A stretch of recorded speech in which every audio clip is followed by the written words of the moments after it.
Good evening, and welcome back to the Pastor Study. Some 30 years or so after the resurrection, Peter is writing to some of the churches scattered throughout the Roman Empire, and he addresses an issue that is vital to their existence in the future. He writes this, or we find it in 1 Peter chapter 5, beginning with verse 8. He says, "Be self-controlled and alert. Your enemy," and he identifies the enemy, the devil, "prowls around like a roaring lion seeking for someone to devour." Implied, you're the one that's going to be devoured if you're not careful. So he gives them an admonition. He says, resist him, standing firm in the faith. The body of Christ, that's us, has a management problem. Not necessarily in leadership, although at times that's also an issue. The management problem, though, that I'm talking about is in our minds, our thought lives. Now, we know we're not supposed to sin, so we determine not to do certain things. We determine not to commit adultery. We determine not to get drunk. Those are choices we make. We determine not to steal in order to meet our wants. We determine not to get high to try to leave our problems behind. We determine, well, you get the idea. We know what not to do.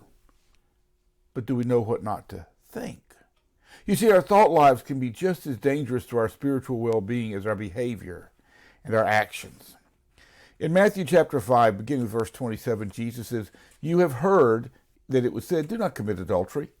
But I tell you that anyone who looks at a woman lustfully has already committed adultery with her in his heart." Now, as Jesus says, our thought lives are just as important when it comes time to judgment as our behavior and our choices. James writes in chapter 1, verse 14, he says, "Each one is tempted when by his own evil desire," that is his thoughts, because that's where our desires are, our thought life, "he is dragged away and enticed. Then, after desire has conceived, it gives birth to sin, and sin, when it is full grown, gives birth to death." It all begins with our thought lives.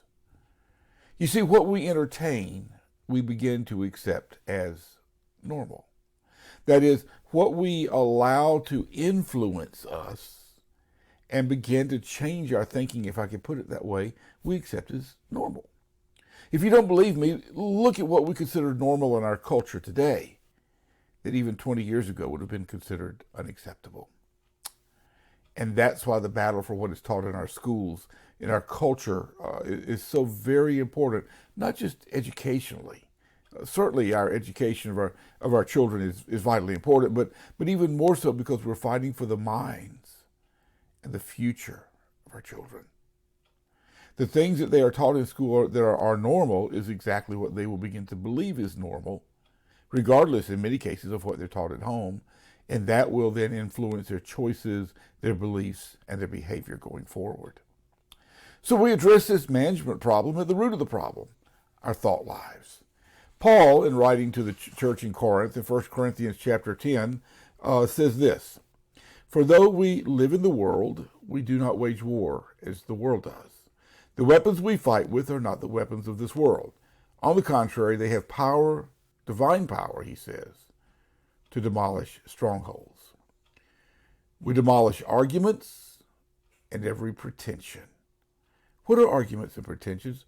They're part of our thought life. They're part of our intelligence. They're part of the processing system that we utilize to run our lives. And he says we demolish these arguments and every pretension that sets itself up against the knowledge of God. And we take captive every what? We take captive every thought to make it obedient to Christ. You see, this is the same Paul who would go on to write not too much later in Ephesians chapter 6, that we struggle not against flesh and blood, but we struggle against the rulers and against the authorities and against the dark powers or against the powers of this dark world and against the spiritual forces in the heavenly realm. We don't fight necessarily on a battlefield. We fight the battle of the mind. We control what we think. We control what we process through our minds, where and what we allow them to dream. And all of that is in part done by controlling what influences them. What do we watch? What do we listen to? What do we accept as truth? in our lives. We do this, as I said, in part by controlling and managing the input to our thoughts. What do we allow to influence us? Because you see, spiritual growth does not happen unless we learn to control our thoughts. It really is that important. And keep in mind, the enemy does not want us to grow. Be assured he does know where the battlefield lies. So it's up to us to determine who's going to control that battleground. Us or the roaring lion. It's our choice as to who exerts that management. And with that thought, I look forward to seeing you next week back in the Pastor Study.